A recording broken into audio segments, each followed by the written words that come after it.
This is part 2 of my review of the Savage 110 Elite Precision.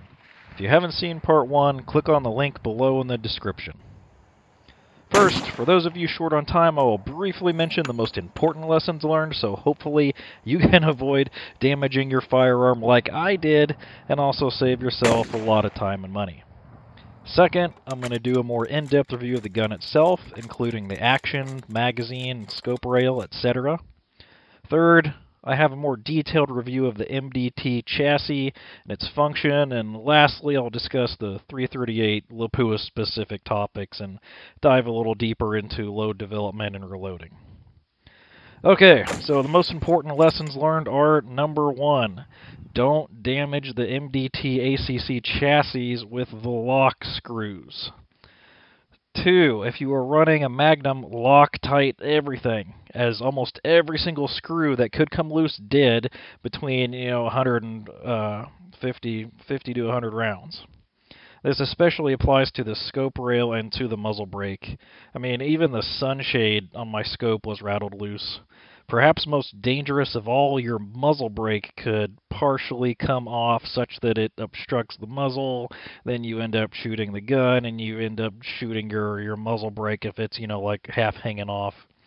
Anyways, I would highly advise spending $5 to purchase some longer screws, such as the one shown in this picture, and to Loctite the rail. My rail did come loose in my testing after about 50 rounds. You will need 2 screws at 3/8 length and 1 at 1/4 inch. What I did is just buy the 3/8 length and then just cut one of those shorter.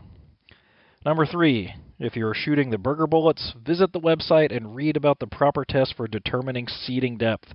I've wasted over 50 of these bullets before realizing that they need to be calibrated with regard to their overall length. Okay, that concludes the most important lessons I've learned.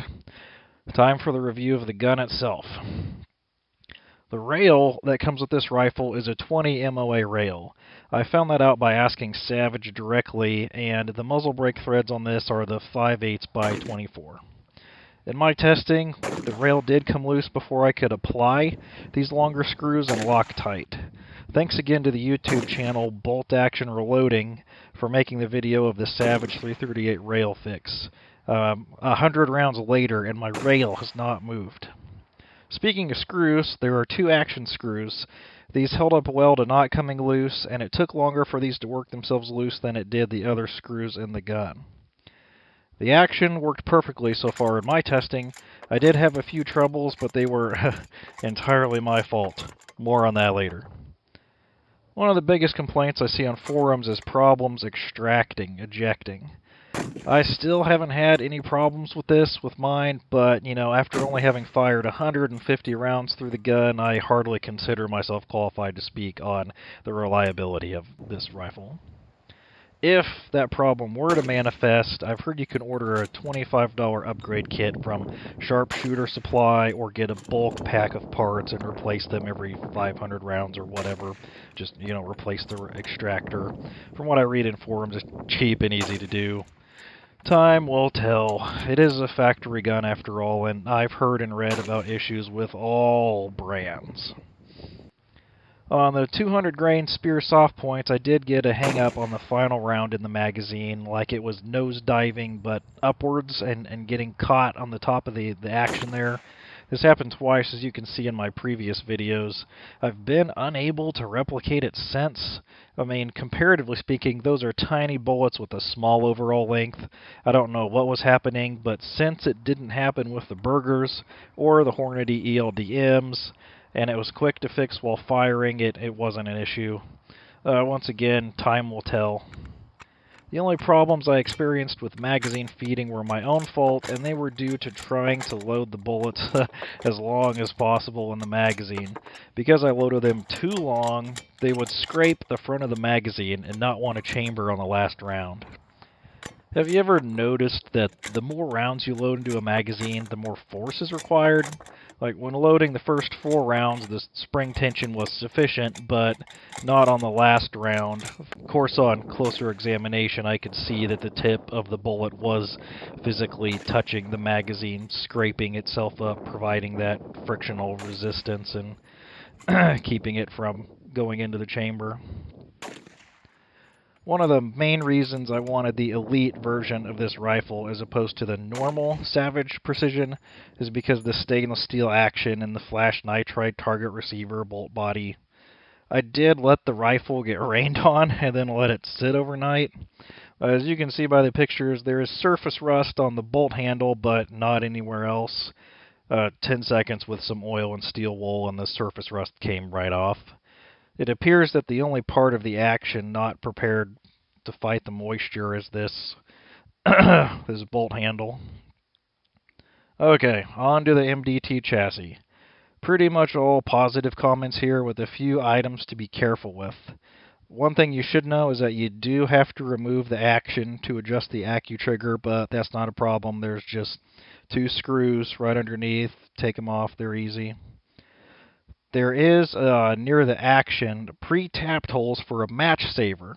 If you're unfamiliar, this is typically used to hold 1 to 2 rounds so that they're easily reachable to load into the action. So if you shoot your whole magazine but you just need 1 or 2 more rounds, they're just right there. You can reach and throw them in there.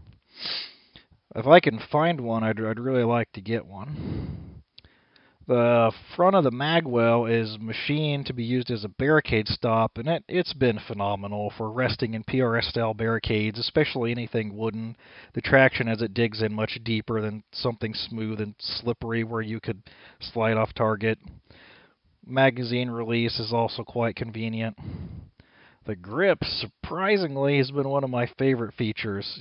From shooting handguns, it's taught me that if you do not have the middle pad of your finger positioned correctly on the trigger, it can induce a sideways force on the gun, cause you to shoot and miss off to the side. But getting this set up to the perfect length, it's like going from a gun where the scope is not set up for you to where a gun where the scope is set up for you. You know, you pick up a scope that's not set up for you on that rifle when you're twisting your head all around trying to get a perfect sight picture.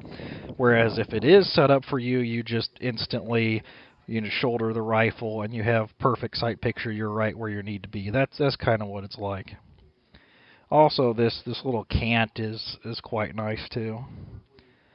One thing I cannot stand about it is that it is plastic. I really hope they come out with these in wood, aluminum, or hey, even rubber would be better. Most important when talking about the chassis is to ensure that the numbers inscribed on the chassis do not rub off. One nice thing about this chassis is that the retaining screws can be installed on either side. So I'd recommend either switching the screws around or switching the posts with the numbers around. You can even do this with the one on the buttstock. You just take it apart and there's a little hex head and you can spin it and it'll flip over.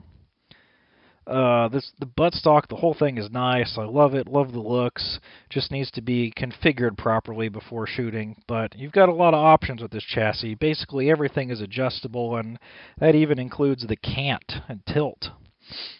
The screws on these, the whole thing, they do work themselves loose, at least on the 338 Lapua after about 50, 60 rounds. So even if you want to take this to a match, I'd recommend Loctiting all of them. I actually damaged my stock by thinking I could use lock washers instead of Loctite. As I tightened the screw into the aluminum chassis, the washer tore it up and took a decent chunk out of it. Luckily for me, the thumb screw hides my stupidity. I should mention that if you have the headrest too far upwards, you may not be able to remove the bolt. I know I cannot with the 338 Lapua. Just always take Allen hex wrenches with you to the range. Anyway, underneath the thumb screw, which you can pull off, is a hex nut. If you can't get them tight enough just using the regular plastic nuts. The butt pad itself really isn't very squishy, but it does have the feeling of quality. With the Magnums, if you're running mild loads, you can practically shoot this thing with free recoil method, as heavy as it is, if you got a decent muzzle brake. If you're going to run heavy bullets at the limits of pressure constraints, the recoil becomes noticeable. This is where adding a recoil pad or weight to the chassis is beneficial. You can even do what I did and buy a $10 piece of bar stock steel, drill and tap it, and mount it to the bottom of the rail to add a few pounds. Okay, that concludes the end of my general review. From here on out, I'll just be discussing matters specifically related to the 338 Lapua.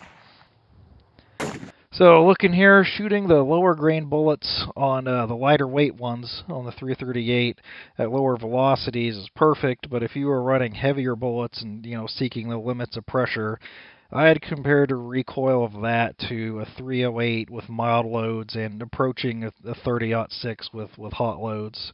Definitely noticeable. As I'm wanting to push the limits of this gun and still have little to no recoil, I have added a weight and a slip-on butt pad so that this feels like a 223 when I shoot it. Okay, on to reloading and load development.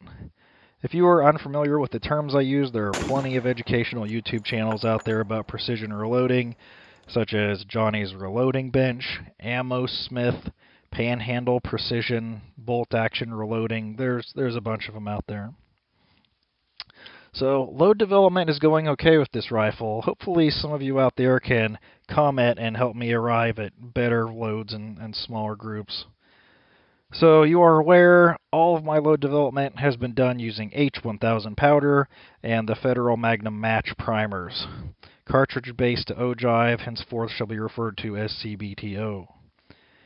So far, this rifle loves the Hornady 285 ELD-Ms. All powder charges grouped at or under MOA, and velocity nodes were easy to identify. These are running at mag length, which is around 3.74. The tips are very uniform on these and don't necessarily require a comparator like the boat tail hollow points. If you're curious, I'm using the 6.5 Guys Load Development Excel spreadsheet. You can find it on their website or on their YouTube video, Load Development Analysis. I've modified this sheet to be able to handle much more than the original 5-shot groups. So the main problem I'm having here is with the burger bullets. The lands on my particular rifle with these are at a CBTO of 2.974, which means at mag length I'm having to jump 95 thousandths. And so far I've tried a 10 thousandths jump and a 15 thousandths jump, and nothing it's produced has been consistent, nor has the jump at mag length. I'll occasionally get a decent 3-shot group, but then if I try to replicate that again, it's all over the place. If only I had read the burger instructions and calibrated my seating depth first. Hopefully, my next test will produce decent groups with those. If anyone knows anything, please leave a comment below that can help me out. I'm consistently maintaining single-digit SDs with these, but I don't know why they're not working out. I will also be testing the Sierra 300 grain Match King soon, but that will probably be in my next video.